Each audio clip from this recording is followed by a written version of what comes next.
I'm going to talk to you now about cutting. So there is a PDF pattern. What you need to do is print it out. Okay, so you're going to get your big pile of paper. There's 18 sheets here, but there's only a tiny little line on each one. So it's not wasting too much printer ink. I'm going to lay them out. So we're going to do them 3 across. We're going to do 1, 2, 3. And as soon as you do 4, you'll start to see the pattern coming together. 4, 5, 6, 7, 8, 9. So we're just going to work with the first 9 to start with. You'll place them together just so the edges all match up, and you will see the trouser leg. So we just manoeuvre them around so they're nicely in position, and we're going to stick those down with some tape. It's up to you which kind of tape that you use. Anything is fine. In the interest of using what we've got in the back of the cupboard, I'm going with some masking tape because that's all I could find. And I'm just going to literally line up each one next to each other, tape it together. Okay, so we'll work on the next one.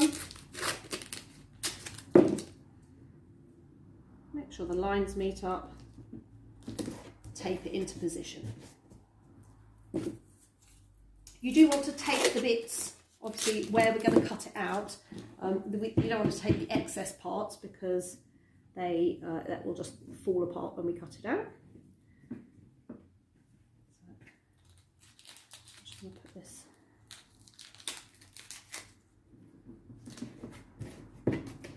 If you've got nice clear tape, it doesn't matter if you go over your lines. And you just want to be a little bit careful that they all match up nicely.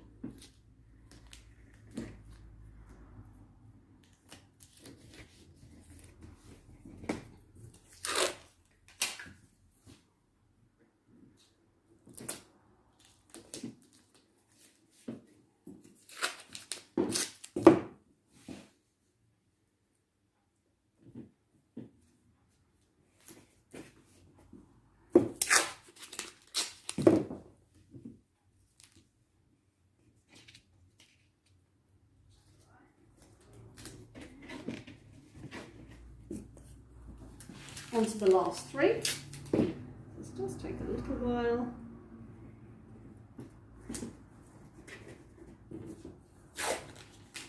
And then once we are happy that all our pattern is in place, we're going to check the measurements of our hip with the sizes on that chart.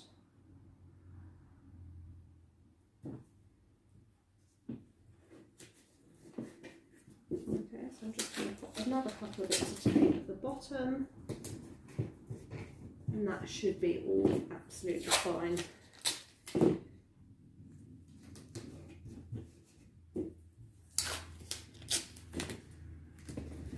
Extra bit there, and an extra bit there for good luck. Okay, so I'm going to go ahead. I'm going to use rubbish paper scissors. Do not use your nice fabric scissors on your paper. Okay, and I'm going to go with the large, and I'm just going to cut it out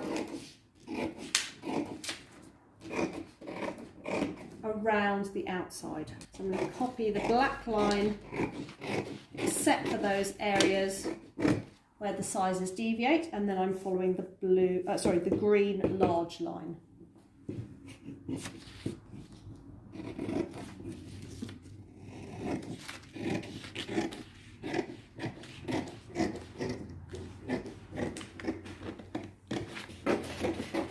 I think it's always quite interesting to see how the different sizes fit together.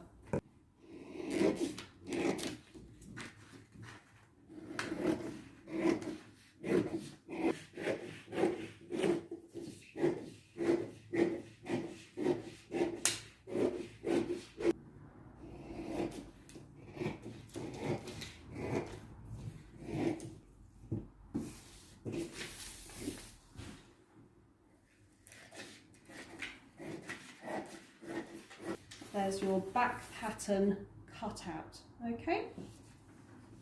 You're going to do exactly the same with your front pattern in the same order. So you're going to do 10, 11, 12, 13, 14, 15, 16, 17, 18. Again, just make sure that they're all matching up nicely. Stick it in place and go ahead and cut. So when we come to cut out our fabric, we're going to lay our fabric down with the selvage edges, like we've talked about selvage edges before. And when the fabric is made on the roll, the sides are always straight and they are woven in, so they will never fray. They often have a white line down them if there's a print on the fabric, and they often have tiny little holes along the edge, and that's when the fabric is on the roller being made. There are pins that hold it in place, so that's what they're from. The selvage edge is always small enough to fit within your seam allowance. Sometimes on upholstery fabrics they're a bit bigger, so you have to be slightly more aware of that. On dressmaking fabrics they'll always be within that 1.5 seam allowance, so that you can put your pattern right up to the edge.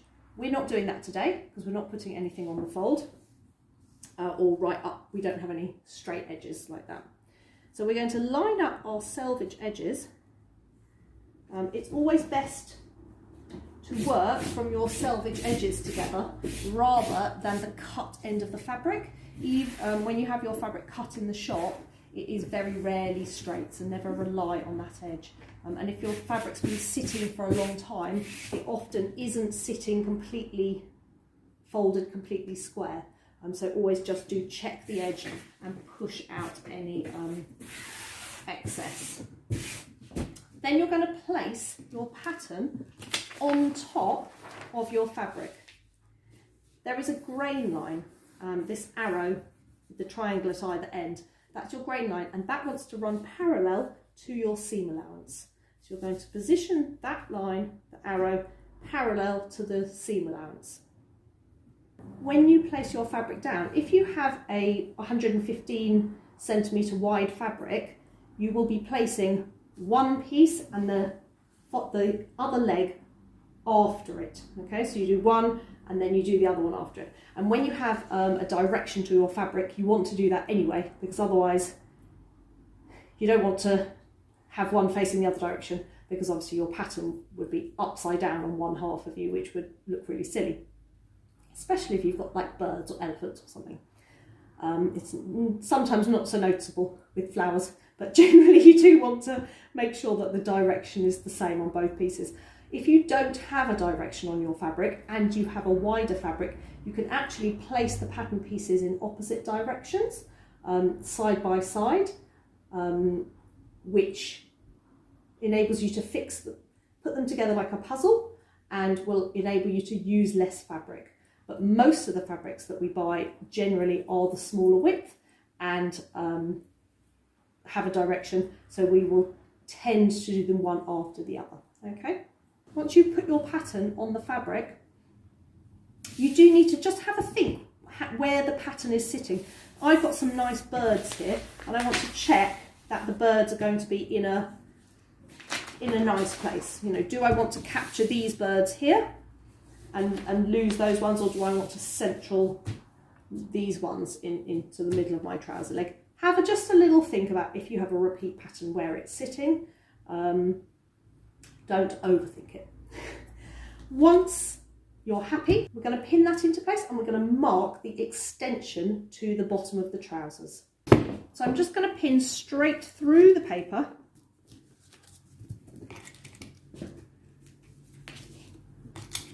And because the fabric is folded, we will be cutting out 2 pieces of fabric when we cut out this pattern.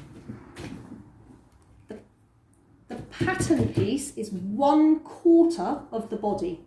So we have 2, so this is half of the back, and the pattern piece for the front is half of the front. So when we cut it out, we get 2 fronts and 2 backs, which will be put together to make 1 whole front and 1 whole back. So this pattern is a cropped pattern, okay? The trouser leg is cropped and we want full length pyjama bottoms. We're going to take our tape measure and we're going to measure from the waist all the way down to where we want the bottom of our trouser leg. Now we need 8 centimetres for the double turn for the hem at the waistband, and we need 4 centimetres for the double turn of the hem at the ankle. So we want to take our waist to ankle measurement and add 12 centimetres.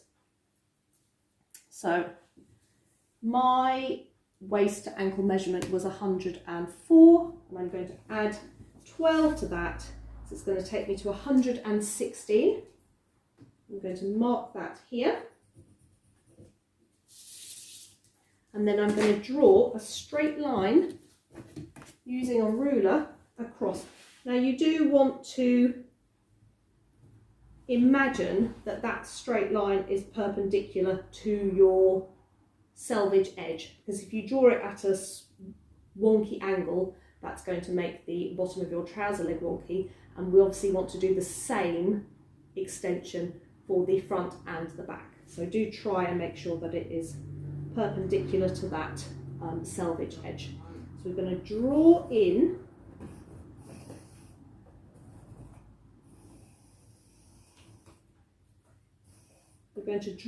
the bottom line, and then I'm going to take my ruler and I'm going to draw a line from the bottom of the pattern straight down to the ankle line on both sides.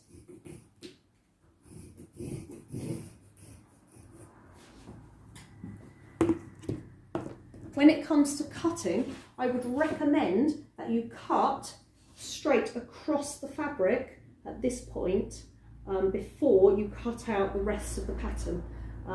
There's a couple of reasons for that. First of all, it's a good habit to get into cutting straight across your fabric, because when you come to use it again, it's nicer.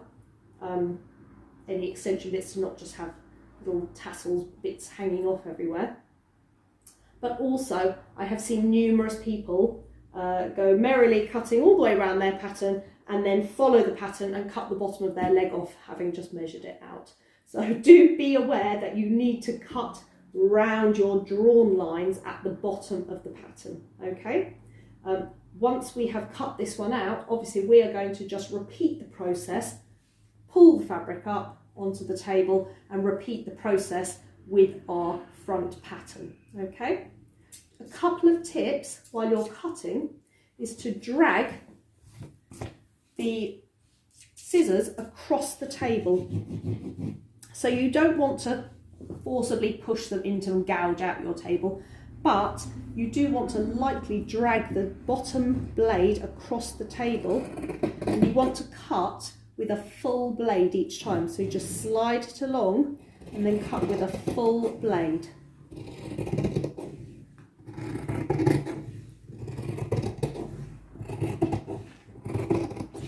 Okay, so you're going to cut around this pattern, and then you're going to repeat exactly the same for your front pattern.